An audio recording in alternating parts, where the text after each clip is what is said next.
It's currently the 8th week of 2025 and I've read 12 books so far. So if I keep up this rate, then I will hopefully read 78 books this year. And I thought, it's I quite often hear people say, I want to read more books. And so in this video, I thought I'd talk about sort of how I am going about reading a lot of books and also the motivations behind doing that. So, it's quite easy to say, I want to do this thing, not have an idea of why you want to do it. And then because you don't have that idea of why you want to achieve something, then you don't do the thing that you wanted to do anyway. So kind of the reasons that I want to read a lot of books is because every book that you read has a really high probability of changing your perspective on something. So I primarily read non-fiction books, but it's also valuable to read fiction books, and I'm also trying to read more fiction. But kind of because I've read more non-fiction books so far, I think I'll talk about my motivations for reading non-fiction books. So there are 3 example books that I have in mind that have really kind of changed my life a bit. And really, I don't want to say read these books because they'll change your life. But what I want to say is I've only read these books because I've been reading a lot. So basically what happens when you read a lot of books is you get to a point where you're just looking for extra books to read. You've got through your kind of the ideal situation to be in is that you no longer have a massive pile of books that you want to get through, and every time you see a book that you think might be interesting, that kind of goes to the bottom of the pile. You want to be in a situation where you're kind of actively seeking out books to read, because then the books that you end up reading books that are sort of outside the scope of what you would normally be interested in, and these are the books that really have a high chance of changing the way you look at things. So the first book that I want to talk about is a book called How to Take Smart Notes. So I read this on my Kindle, and I just read that because I don't know, it was kind of a sort of spur of the moment thing. I was looking for a book to read. I was doing a thing that I'll talk about a bit later in the video, where I was trying to read a book every weekend. So, I set aside some time on Saturday. I didn't have many other commitments at that time. So I was just, right, I've got a free Saturday, let's read a book. And so when I was doing that, I found this book, How to Take Smart Notes, and thought, I could probably read that in a day, and I did. But it was actually a really interesting book, and going into it, I didn't expect it to have much of an effect on me, but it really was quite a sort of, it changed the way that I viewed kind of taking notes for my PhD that I'm doing, and I ended up writing some software and making this YouTube channel based on the ideas from that book. And I wasn't anticipating that going into it. I was thinking, I just want to read a book. Let's, read this book about read this book on note-taking. I was kind of intrigued because I didn't think there was that much that you could write about note-taking. So I thought, as a punt, let's just have a go reading it. But yeah, it was a really good book to read. The second book that I wanted to talk about is this book, which is How Not to Die Alone. And it's basically, the first part of this book is about kind of online dating and starting to do that. So before reading this book, I hadn't been on a date. And then after reading this book, I'm now in a serious long-term relationship. And I think, again, going into this, I was like, maybe I should, feel like I should start dating or whatever, but, I'm not entirely convinced. I'm looking for a book to read. I'll just read this book and see what happens. But the way that it, the reason that it was able to convince me to start dating is because it kind of reframed online dating in a way that was kind of acceptable to me. Whereas sort of going into the book, I had kind of preconceived notions about what online dating was about and that I wouldn't want to do it. But reading the book really changed the way that I think about that. And I thought there was I thought reading this book might have an impact, but I was also fairly skeptical as to whether it would be very interesting. The third book that I'm going to talk about that has kind of changed the way that I think about things is on Audible. So I'm going to talk about this later, but I also read books on Audible.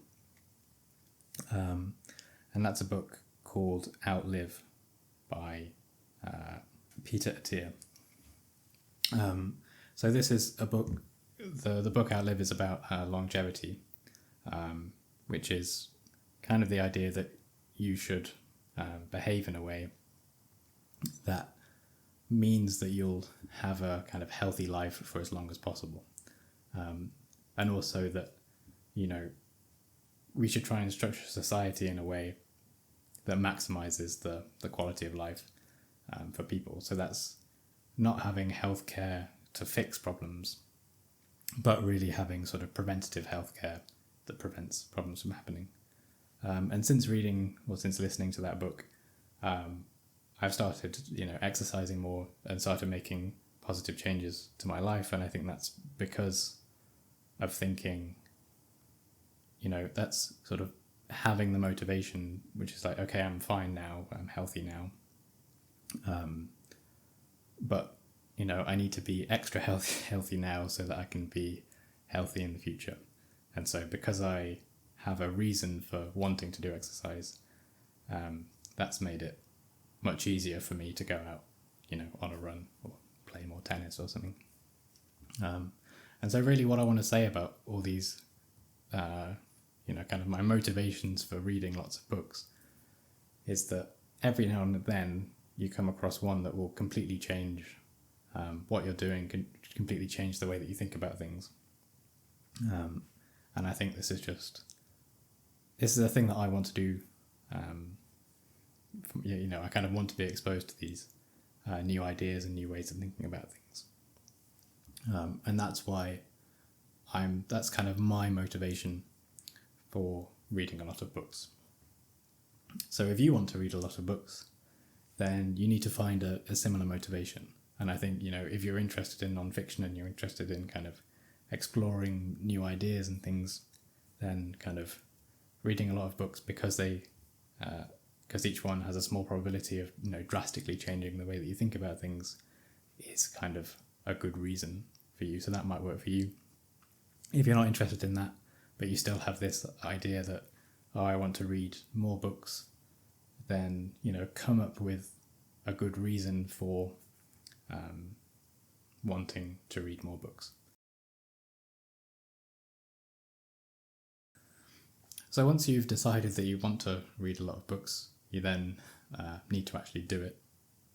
And I think a good thing to do is to just read one book as soon as possible. So, you'll probably have a load of books that you want to read. Pick one of those that you think is, reasonably easy to read, and you could probably read in, less than 8 hours or something. Pick that book and then just set aside 8 hours in the next week and read it, right? It might mean that you can't watch as much TV or do something on Saturday or something, but just set aside the time to read the book. You kind of have to accept that reading a book is going to take time, right? So set aside that time and then just read the book. And then I think once you know that you can read a book in a day, then it kind of makes the task of reading a whole book a lot less daunting. You know, it's a bit like going for a run. If you've never gone for a run before, then 5K seems like a long distance. Whereas if you're as soon as you start going for a run, as soon as you start running, then you realize that, okay, 5K is not actually that far. I can do that in half an hour or whatever. And it's kind of the same thing with reading, right? So it's like, a whole book, that's gonna, that takes me a month to read a whole book. But if you know that you can set aside the time and then read a book, by this time next week, then it's really kind of gives you a kind of positive framing for reading, a positive way of thinking about reading. And so once you're comfortable, so you maybe start off with smaller books, but then once you're comfortable, you're not going to be able to read like an 800-page book in a day, probably, but you could, but you know that it's going to take you, however long it'll take you to read the book, and so you know that you should set aside this amount of time to read that book. And so once you can sort of have ambitions for, I want to read this many books, and then think to yourself, well, I'm going to read 10 minutes a day and then see what happens. I think it's valuable to know that it's going to take however long it takes you to read the book, and then you can work out, well, if I actually want to read, 3 books a month or something, I'm going to need to read more than 10 minutes a day. So just knowing how long it takes you to read a book is really valuable if you have a sort of goal in mind for, I want to read this many books.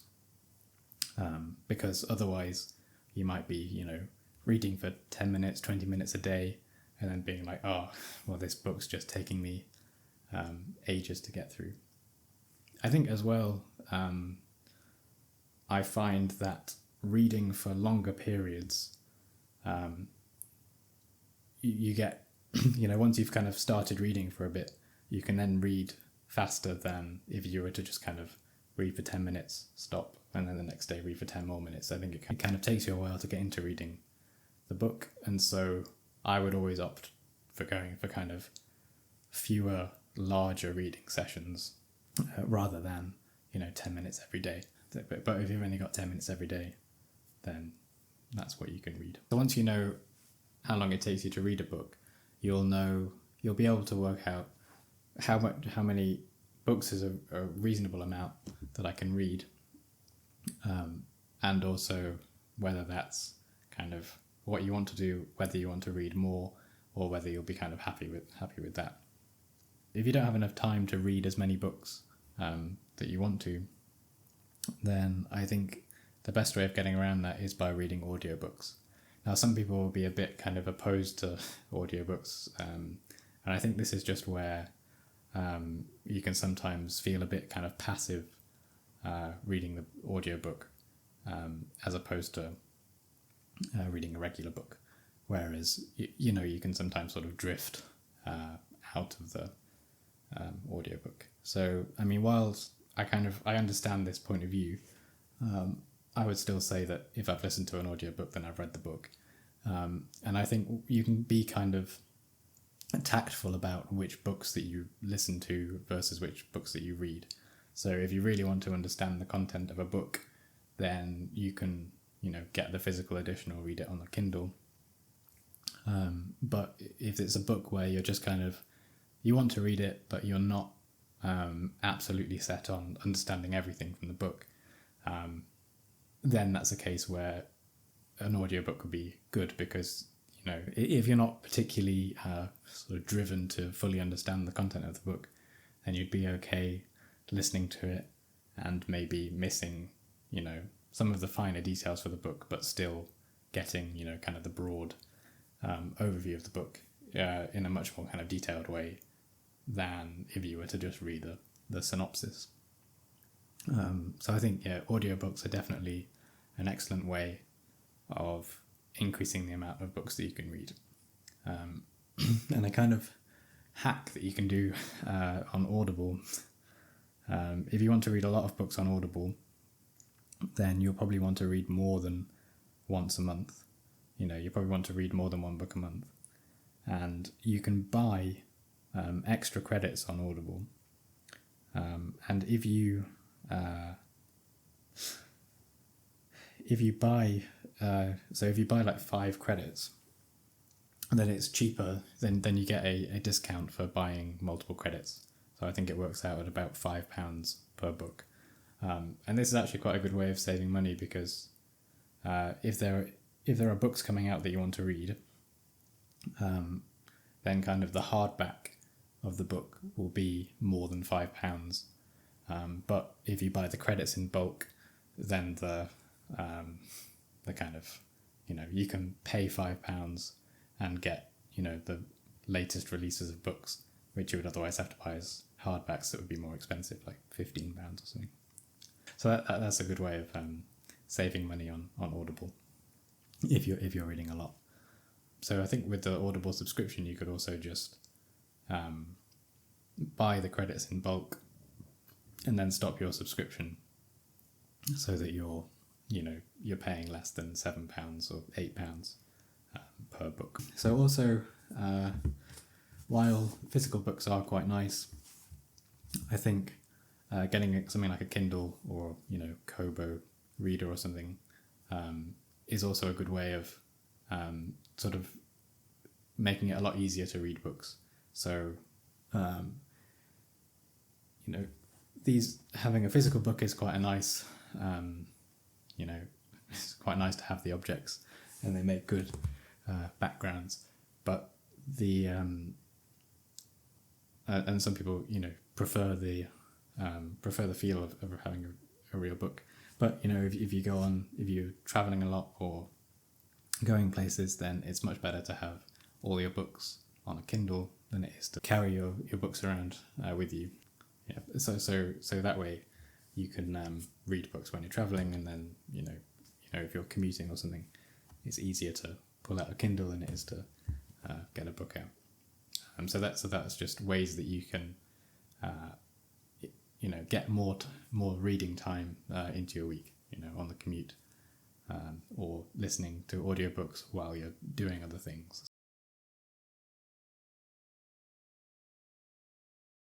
So to conclude, if you want to read more books, what you need to do is work out why you want to read more books. So doing this will give you a clearer reason and increase your motivation for reading more books. Once you know why, then just work out how long it takes you to read a book by just trying to read a book in a day.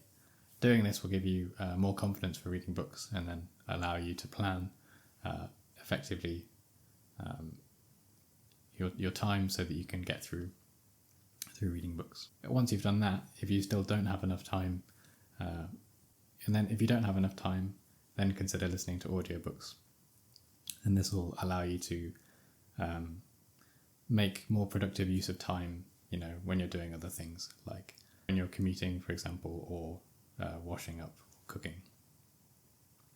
I think also what you can do is consider replacing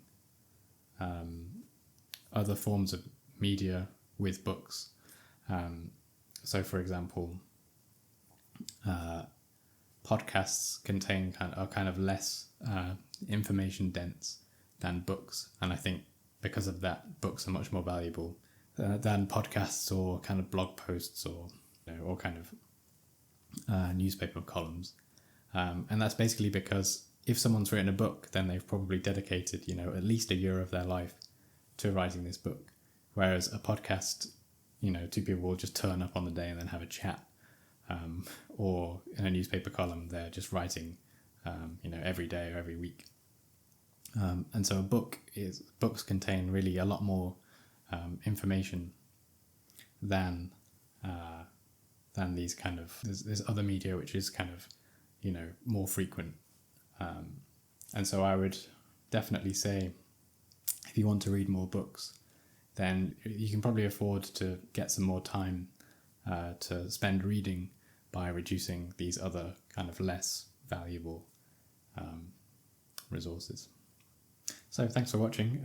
If you want to read more or have been reading a lot, then maybe post in the comments explaining how you've managed to read or what you're planning on trying to do to increase your reading. And yeah, thanks for watching. I'll probably make similar videos to this in the future, so maybe consider subscribing if you've got this far in the video.